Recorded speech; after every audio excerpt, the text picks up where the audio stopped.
Hello and welcome back to SPORF Wrestling, the Go Home Show podcast. I'm Michael Henson and today I'm joined by a very special guest, a man who is 2-time US champion, a 1-time tag team champion, and 39-time and current 24/7, 48/7, 7-Eleven, I-95 champion. RTruth, what's up? Michael, what's up? Dog, I like that introduction, dog.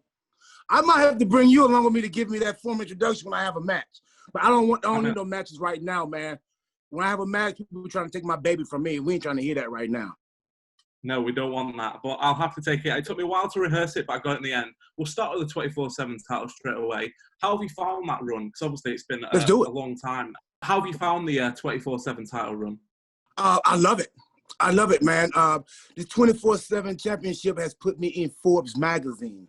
You know what I'm saying? So it's like, and it's not a wrestling magazine. So it's like this 24/7 it's like a spider web, man. It's reaching and connecting with all walks of celebrities, man, all walks of entertainment. I love it. And what's the sort of creative process behind it? Is it sort of you pitching ideas or them giving you ideas, amending it, etc.? It's both. It's both, man. I'm coming up with ideas with like the wedding, the golf course. We both just spitball and we see what sticks. And picking up on 2 points you mentioned there's been a lot of locations for title changes involving yourself. We've got the golf course, airplanes, wedding, a hotel room, a waiting room. You're a doctor in a talent relations meeting. Yes. Where? What's been your favourite and why? Michael, I get asked that a lot, man, and I can't pick one favorite.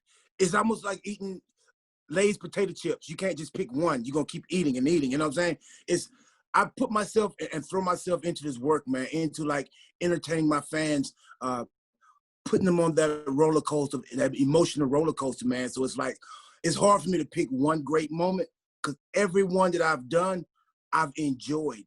And the numbers don't lie. And I suppose that is the best thing about it. You're entertaining fans, giving fans great enjoyment from it. Well, one segment that I particularly enjoyed, because it involves someone who we've interviewed recently and is from over here in England, is Drake Maverick. What was it like working with him, obviously, the whole wedding angle? Among all the other superstars, Drake Maverick was the one that, and I told him, I said, dude, that's part of this business, is to like see it, reach for it, grab it, hold on, and ride. And once the 24/7 championship came into effect, man, Drake was the first one that like, you know what, I want to be a part of this. And he was coming up, he was pitching ideas, and he's also entertaining. And you have to have that entertainment aspect of wrestling to be a wrestler in this business. And I think Drake Maverick has that. And just looking at particularly the honeymoon aspect, who came up with that? That was my idea. Yeah, I want the honeymoon. It's yes, we would sit around and just throw ideas out, man. And the instant someone laughed at an idea, we're doing that. And obviously, Drake is one of many people you worked with in your time at WWE. You've had Kofi Kingston, you were tag team champion with him. Obviously, worked with Goldust. You worked with The Miz in your earlier days, and Carmella as well. How have you found all the different sort of scenarios? Because they're all different levels. Some comedy, some more serious. Each individual I work with, man, they brought their own thing to the table, and they're all unique in their own different creative way. All the way from Kofi to Miz to John Morrison to Drake to Carmella to Eve Torres to like everybody that I've worked with had that special ingredient, and I put my special ingredient, and we made the best cake, the best dessert that you want to eat. You know what I'm saying? And everybody liked it. And two others that you worked with 9 years ago now, seems a long time ago, Survivor Series, Mr. John Cena and The Rock. Can you talk a bit about that sort of time period in your career, like how it all came about, what it was like working with them two?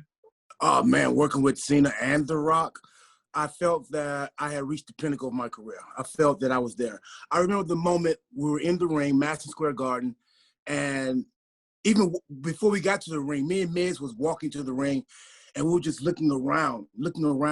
And the moment we got in that ring and the smoke cleared and we looked around and it was a sold-out house, and we looked across the ring and there was Rock and John Cena, we just looked at each other and gave each other dap. And it was like, man, congratulations, we here. We made it to the dance. We were in the ring with two of the biggest icons in this business. And what was it like working with them, like sort of outside the ring? Were you sort of having like meetings of how it was going to go? Like, how was it? Did they were they quite accepted to your creativity because you're a very creative mind? Oh, they was acceptable to anything. Two of the easiest to work with, and they both wanted to work with us. Me and Miz we were really hot at that time as well. And of course, when John Cena and Rock come back, they remain hot. You know what I'm saying? So the combination, man, it worked. Had no problem whatsoever. There was no egos involved. You just had four of the best entertainers in there ready to entertain and put on a show. And obviously, earlier this year, which again seems a long time ago because it's been such a long year, you made every person in the world laugh with a segment and made the person laugh, which is very hard to do, Mr. Brock Lesnar. Can you just talk a bit about how that came about? Because obviously Brock, he's very serious, but you had him in stitches with the Paul Heyman line in the Royal Rumble. I remember, man, when we were talking about it, when they gave me my promo and they was like, well, we kind of don't want you to go on the promo. We want you to do your thing and make Brock laugh. I said, what? They're like, yeah, we all kind of got a bet that some say you can't, some say you can. We're going to see if you can make Brock laugh. So we're not going to tell Brock what you're going to say. I said, man, I think the Beast needs to know what I'm going to say before I get out. He's like, bro, come on, we got to help us with this bet. And that was the bet, man, to get Brock to laugh. And I don't know if you can watch that back and tell. I knew Brock was going to laugh when the build-up was coming, and I could tell he was like, okay, where is he going with this? Where is he going with this? I knew I had him once I saw the eye connection, and he looked at me where I was going with it. And when Brock laughed, I did all I could to not laugh with him because the whole moment was there. Yeah. Paul was there with the facial expression. Brock was there laughing. I was there with the delivery of what I wanted to say, and it was just there. And I did all I could, man, to hold it in. And that was probably like one of my most achievable conquering moment right there, I felt like. And when we got to the back, Brock was still laughing. And he was like, dude, we got to do something together. I don't know how we got to do it, but we have to do something together. It has to work. And, bro, I'll do anything with Brock. And the combination just worked. It just worked. Was there any further talk of that happening of you versus Brock before the whole pandemic? There's something me and Brock can do together, man. It's there. I don't know if Brock going to be my bodyguard or he come debo the 24/7, 48/7 championship from me. There's something there, you know what I'm saying? And I think the fans, our dedicated fans, the universe, will appreciate that. And just moving to the final part of the interview now, I was reading an article about yourself from an article you did with Sam Roberts, and you're talking about how much of an influence Vince McMahon's had on your career. Could you just elaborate on that for us?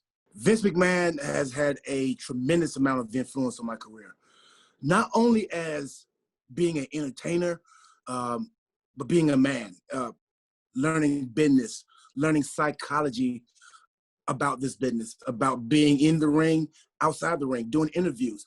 I would have these promo classes with Vince. He would have promo in person, and we did these for like months, every week, an hour, 2 hours. We would have these promo classes, and just learning from Vince, man, I think it is fruitful, you know. And I've learned a lot from him, as well as watched him, the way he moved mentally, the way he moves psychology. It's never a time when you're not learning being around Vince McMahon. And I believe he paid a fine for you smoking in the O2 Arena over in London.